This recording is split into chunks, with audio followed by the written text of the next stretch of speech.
जय Hind everyone, welcome to government exams फंडा।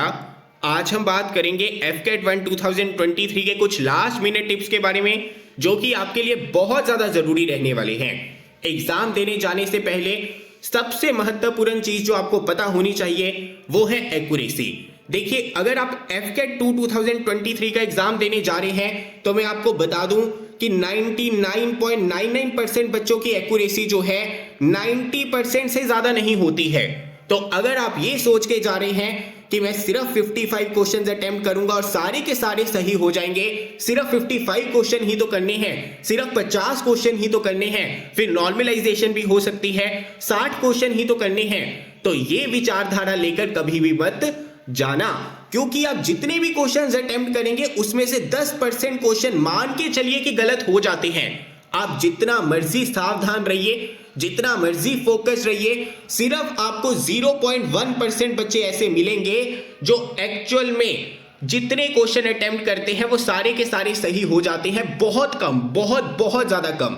ज्यादातर बच्चों की एक्यूरेसी 90% से नीचे ही रहती है और मोस्टली जो अच्छे बच्चे होते हैं उनकी एक्यूरेसी 80 से 90% के बीच में लाए करती है। जैसे कि आप यहां पर देख सकते हैं, इनकी एक्यूरेसी कितनी है, 80%, और यहां पर इनका मॉक टेस्ट में स्कोर कितना आया है, 191 आया है। तो इसी तरह से मोस्ट ऑफ दी बच्चों की एक्यूरेसी रहती है। जो पहली इंपॉर्टेंट चीज आपको यहां पर पता होनी चाहिए, देखिए, अगर आपको जानना है कि आपकी एक्यूरेसी कितनी है और आपने अभी तक कोई भी मॉक टेस्ट नहीं दिया है, तो मैं पहले भी इंफॉर्म कर चुका हूं कि हमारी एप्लीकेशन के ऊपर जो एफकेट 1 2023 की टेस्ट सीरीज है उसका पहला फुल लेंथ मॉक टेस्ट एकदम फ्री है। उसे जरूर यहां पर अटेम्प्ट कर लेना, आपको आइडिया हो जाएगा कि आपकी एक्यूरेसी कितनी रहती है। अभी अगर हम बात करें कि एक्यूरेसी 90% से कम है, जिसका सिंपल सा मतलब हो गया, अगर आपने 60 क्वेश्चंस अटेम्प्ट किए, आपको क्या लगेगा, यार मेरे 180 मार्क्स आ जाएंगे, और घर आके आप पता क्या सोचेंगे कि यार 180 नहीं भी आए ना तो लगभग 170 मार्क्स तो आ ही जाएंगे। लेकिन ऐसा नहीं होता है। जैसे कि मैंने आपको बताया, आप जितने मर्जी अच्छे से क्वेश्चंस को यहां पर देख लीजिए, पढ़ लीजिए, फिल्टर करके अटेम्प्ट कर लीजिए, 10% क्वेश्चन आपके ऊपर नीचे हो ही जाएंगे। 60 का 10% कितना होता है, 6 होता है। 60 में से 6 गए तो क्वेश्चन कितने बचे, 54। अगर यहां पर 54 क्वेश्चन बचे, 54 क्वेश्चन आपके सही हो गए, फिर यहां पर आप नेगेटिव मार्किंग को निकाल दीजिए। जो 6 क्वेश्चन आपने अटेम्प्ट किए थे वो मार्क्स आपके कम हो गए, तो आपके यहां पर मार्क्स कितने आएंगे, 156। आप यहां पर ये सोच के चल रहे थे कि 60 क्वेश्चन में अटेम्प्ट करूंगा, मेरे 180 ना सही तो 170 तो मार्क्स आ ही जाएंगे। लेकिन एक्चुअल में आपके मार्क्स आएंगे लगभग 156 के अप्रोक्सीमेटली। वो भी तब अगर आपकी एक्यूरेसी 90% है। अगर आपकी एक्यूरेसी 85% हो गई, 80% हो गई, तो ये मार्क्स आपके नीचे नीचे नीचे जाते जाते काफी ज्यादा कम हो जाएंगे। तो पहली इंपॉर्टेंट चीज कि कभी भी ये सोच के नहीं जाना है कि मुझे सिर्फ 60 क्वेश्चन अटेम्प्ट करने हैं, मुझे सिर्फ 55 क्वेश्चन अटेम्प्ट करने हैं। आइडियली अगर हम यहां पर बात करें तो आपका टारगेट होना चाहिए एटलीस्ट 65 से 70 क्वेश्चंस के बीच में तो आपको अटेम्प्ट करने चाहिए, ताकि 10-15% एक्यूरेसी ऊपर नीचे हो भी तो आपके मार्क्स कट ऑफ से हमेशा ऊपर रहें। अभी एग्जाम से पहले आपको एक रियलिटी चेक मिल चुका है कि मिनिमम यहां पर आपका टारगेट क्वेश्चंस अटेम्प्ट का कितना होना चाहिए, 65 से 70। देखिए, अगर आपको ज्यादा क्वेश्चन आते हैं तो कोई दिक्कत की बात नहीं है। आप 80 क्वेश्चंस अटेम्प्ट कर पाते हैं तो कीजिए, 85 कर पाते हैं तो कीजिए। लेकिन ये रियलिटी चेक उन बच्चों के लिए बहुत ज्यादा महत्वपूर्ण है जिनकी स्पीड क्वेश्चंस को अप्रोच करने की काफी ज्यादा स्लो होती है, जो बिल्कुल पॉइंट के ऊपर एग्जाम क्लियर करते हैं या फिर पॉइंट के ऊपर एग्जाम क्लियर नहीं कर पाते हैं। वहां पर एक माइंडसेट आपका प्रॉपर होना चाहिए, सही होना चाहिए कि इसके आसपास आप अटेम्प्ट करेंगे तभी आपकी कट ऑफ यहां पर क्लियर हो पाएगी। अगर आप 55-60 क्वेश्चंस अटेम्प्ट कर रहे हैं तो यहां पर कट ऑफ क्लियर कर पाने के चांसेस आपके ना बराबर हो जाएंगे अगर आप 99% बच्चों में आते हैं जिनकी एक्यूरेसी 90% से कम ही रहती है। अभी दूसरा रियलिटी चेक, क्या यहां पर ओवर अटेम्प्ट किया जाए? क्या जो क्वेश्चन हमें नहीं आते हैं क्या उन्हें हम यहां पर अटेम्प्ट करें या फिर ना करें? तो मान के चलते हैं एक एवरेज बच्चा जो यहां पर 70 क्वेश्चंस अटेम्प्ट कर चुका है, ये 70 क्वेश्चंस वो थे जो उसको आते थे। अभी यहां पर आपके पास में 30 क्वेश्चंस बचते हैं। आपके पास में यहां पर 4 ऑप्शंस होती हैं, A B C D। अभी मैं मान के चलता हूं कि 30 क्वेश्चंस जो आपके बच गए हैं, अगर आप आंखें बंद करके तुक्का लगाते हैं तो मान लीजिए अगर 25% प्रोबेबिलिटी है हर एक ऑप्शन के ठीक होने की, इसके अकॉर्डिंग अगर हम मान के चले तो 30 में से 8 क्वेश्चन आपके सही हो जाते हैं। 8 क्वेश्चन आपके सही हो गए तो यहां पर 24 मार्क्स मिले, लेकिन आपके जो 22 क्वेश्चंस गलत हो गए हैं उनकी नेगेटिव मार्किंग हो गई तो +2। यानी अगर हम बहुत ज्यादा किस्मत वाले हुए तो भी सिर्फ हमें 2-3 मार्क्स का ही फायदा हो सकता है। तो जो भी बच्चे 100 के 100 क्वेश्चन अटेम्प्ट करके आते हैं उनको 99% नुकसान ही होता है, उस चीज का कभी भी फायदा नहीं हो सकता। तो आपको यहां पर तुक्का लगाना कैसे है? यहां पर आपको तुक्का लगाना है समझदारी से। ऐसा नहीं करना कि आपने 70 क्वेश्चन अटेम्प्ट कर लिए और बाकी 30 के 30 ये सोचकर अटेम्प्ट कर दिए कि यार कुछ नहीं भी होगा तो प्लस में नहीं जाएंगे तो माइनस में भी नहीं जाएंगे।